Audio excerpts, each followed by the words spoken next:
ये देखिए नरेंद्र मोदी की तस्वीर मंदिर नंबर 1, नरेंद्र मोदी की तस्वीर मंदिर नंबर 2, नरेंद्र मोदी की तस्वीर मंदिर नंबर 3।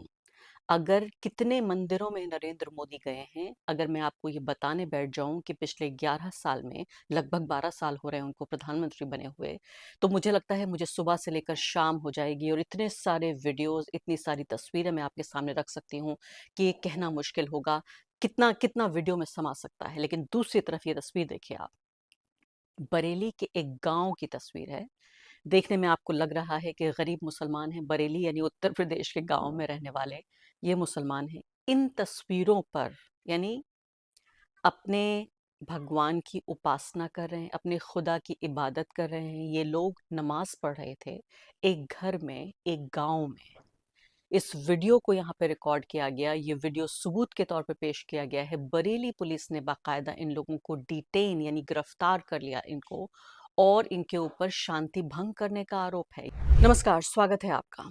25 साल पहले जब मैंने पत्रकारिता में कदम रखा, तो मैंने सोचा था कि मैं इस तरह की पत्रकारिता करूंगी जिसमें हम स्वास्थ्य के इश्यूज के बारे में बात करेंगे, हम इसमें शिक्षा की बात करेंगे, महिलाओं की बराबरी की बात करेंगे, हम अपने वातावरण की बात करेंगे।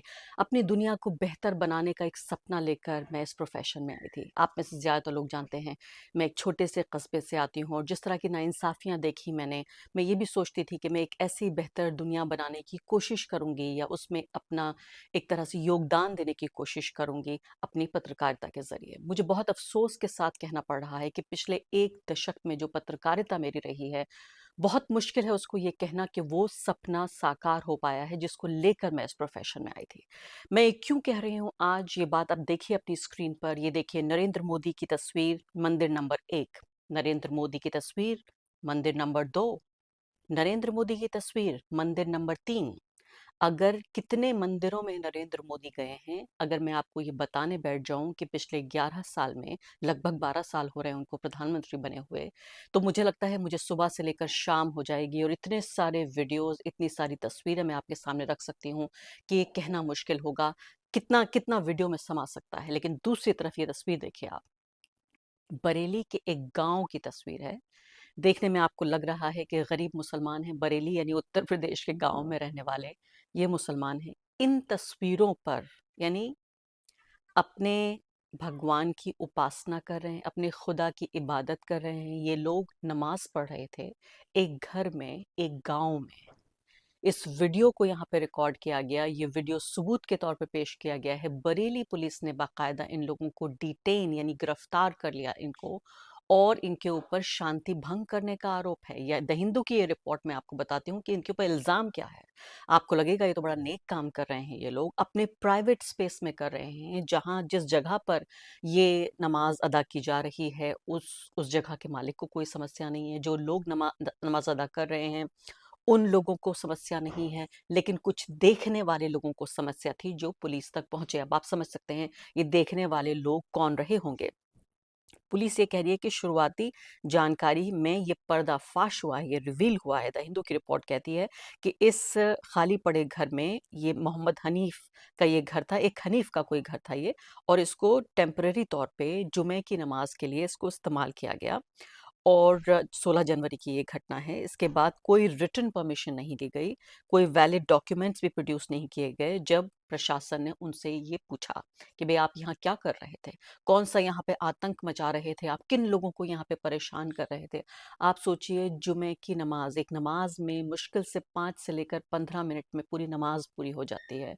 कोई शोर-शराबा नहीं होता, कोई ढोल नहीं बजता, कोई पड़ोसियों को परेशानी नहीं होती। शायद मुझे लगता है पूरी दुनिया में जो सबसे खामोश जो इबादतें होती हैं, उन खामोश इबादतों में नमाज का भी नाम है, जिसमें आप बिल्कुल खामोशी से, आपके मुंह से भी शायद एक शब्द नहीं निकलता। हो सकता है कि एक सामने जो उनको लीड कर रहे हों उस नमाज को, वो कुछ कुरान की आयतें पढ़ रहे हों, पीछे लोग खामोशी से, जितने भी लोग पीछे खड़े होंगे वो खामोशी से नमाज को अदा कर रहे होंगे।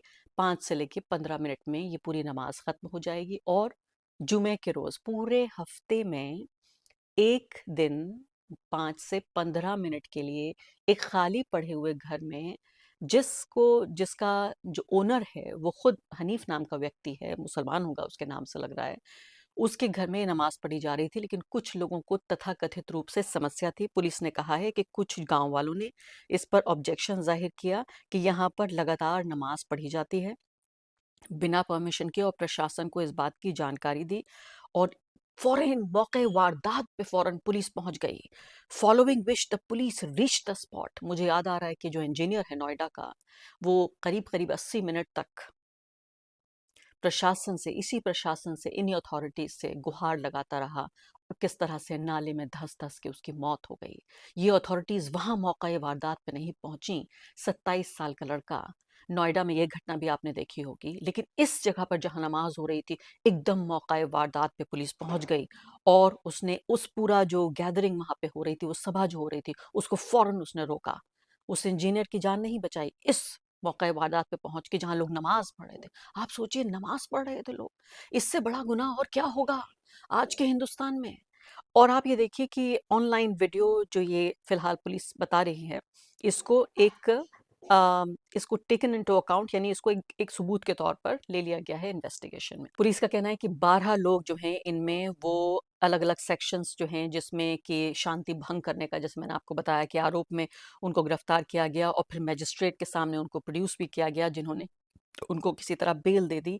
और इसके अलावा 3 लोग ऐसे हैं जो अभी तक भागे हुए हैं, एब्सकॉन्डिंग है। जो नमाज पढ़ रहे थे वो 3 लोग अभी तक भागे हुए हैं, भगौड़े हैं वो, जिनको पकड़ा नहीं जा सका है। बरेली पुलिस क्या कह रही है, सुन लेते हैं।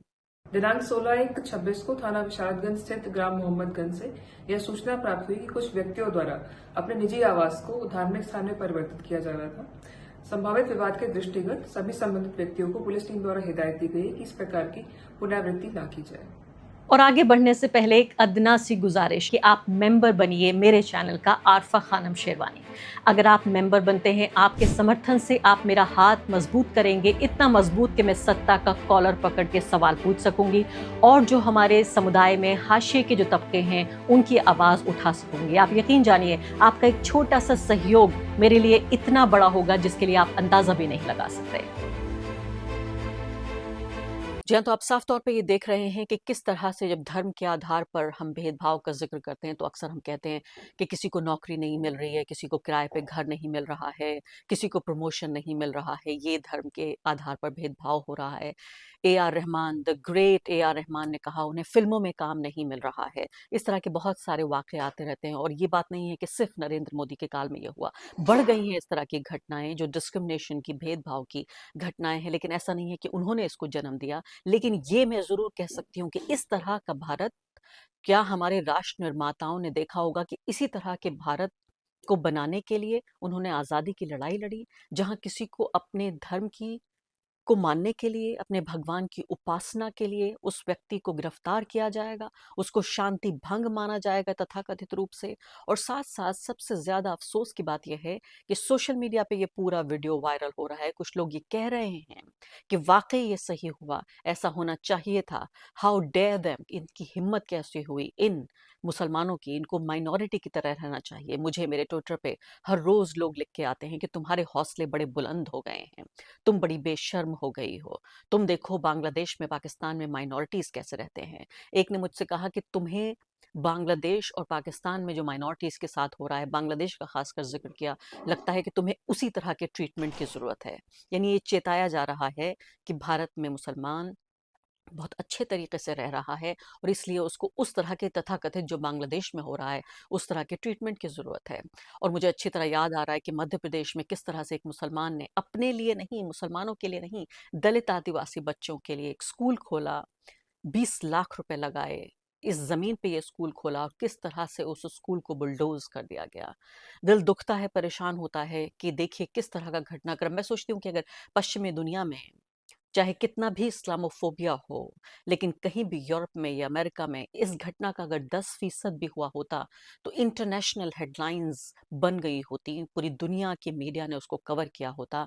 लेकिन आज देखिए भारत में किस तरह से एक के बाद एक, ऐसा लगता है कि सिलसिलेवार तरीके से, एक धारावाहिक तरीके से, एपिसोडिक तरीके से, एक घटना से दूसरी घटना से तीसरी घटना, चौथी घटना, हमारी खाल मोटी होती जा रही है। हमारी बर्दाश्त करने की जो एक तरह से सहनशीलता धार्मिकता जो हमारी शक्ति है वो भी बढ़ती जा रही है, क्योंकि इस तरह से लगातार ये घटनाक्रम हो रहे हैं।